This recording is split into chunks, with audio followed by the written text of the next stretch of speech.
Next topic है magnetic field lines due to a bar magnet. अब हमने ये डिस्कस करना है कि एक बार मैग्नेट की वजह से मैग्नेटिक फील्ड लाइंस कैसी होती हैं। देखो हमारा फाइनल डायग्राम तो इस तरह का बनेगा, पर स्टेप बाय स्टेप डिस्कस करते हैं कि ये वाला डायग्राम आप पूरा बनाओगे कैसे। सबसे पहले तो ना आपने एक रेक्टेंगल बनाना है। ये वाला जो रेक्टेंगल है ये हमारे बार मैग्नेट को रिप्रेजेंट कर रहा है।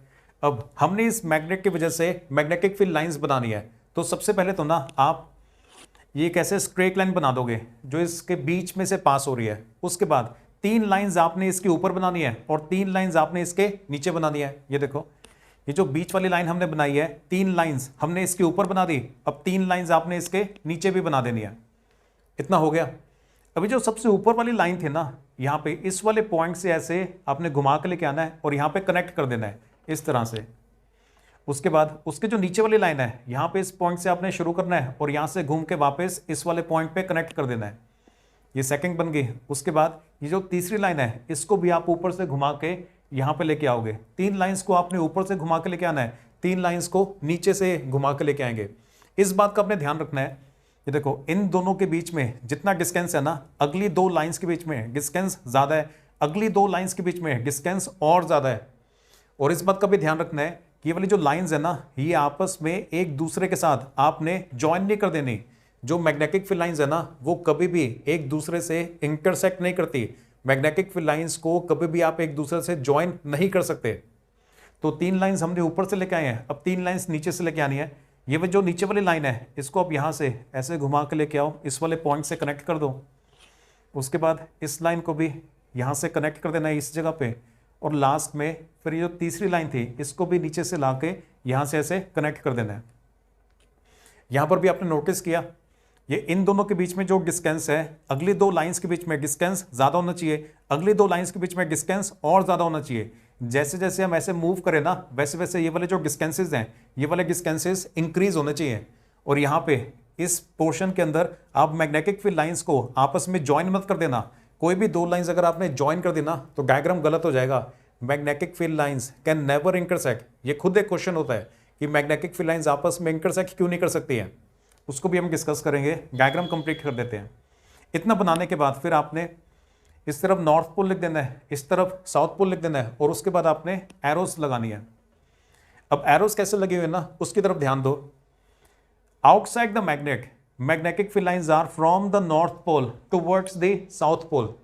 मैग्नेट के बाहर वाले पोर्शन के अंदर देखो, नॉर्थ पोल में से सारी की सारी मैग्नेटिक फील्ड लाइंस बाहर निकल रही हैं। ये सारी की सारी जो मैग्नेटिक फील्ड लाइंस है ना, नॉर्थ पोल में से बाहर निकल रही हैं और फाइनली साउथ पोल की तरफ जा रही है। साउथ पोल से वापस ये मैग्नेट के अंदर एंटर कर रही है। Outside the magnet magnetic field lines are from the north pole towards the south pole. यहाँ पे नॉर्थ पोल में से जितनी मैग्नेटिक फील्ड लाइंस बाहर निकलेंगी ना, आधी ऊपर से घूम के वापस आ जाएंगी साउथ पोल की तरफ, बाकी की जो आधी है वो नीचे से घूम के वापस साउथ पोल की तरफ आ जाएंगी। अब inside the magnet magnetic field lines are from south pole to north pole. Magnet के अंदर वाले पोर्शन में मैग्नेटिक फील्ड लाइंस साउथ से नॉर्थ की डायरेक्शन के अंदर होती हैं।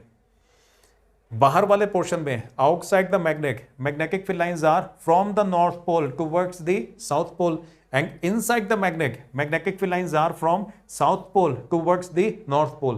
बाहर वाले पोर्शन में मैग्नेटिक फील्ड लाइंस नॉर्थ से साउथ की तरफ होती हैं, और मैग्नेट के अंदर वाले पोर्शन के अंदर मैग्नेटिक फील्ड लाइंस साउथ से नॉर्थ की तरफ होती हैं।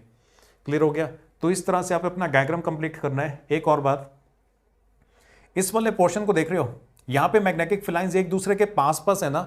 जहां पर मैग्नेटिक फील्ड लाइंस एक दूसरे के पास पास होती है ना, that is the reason of strong magnetic field.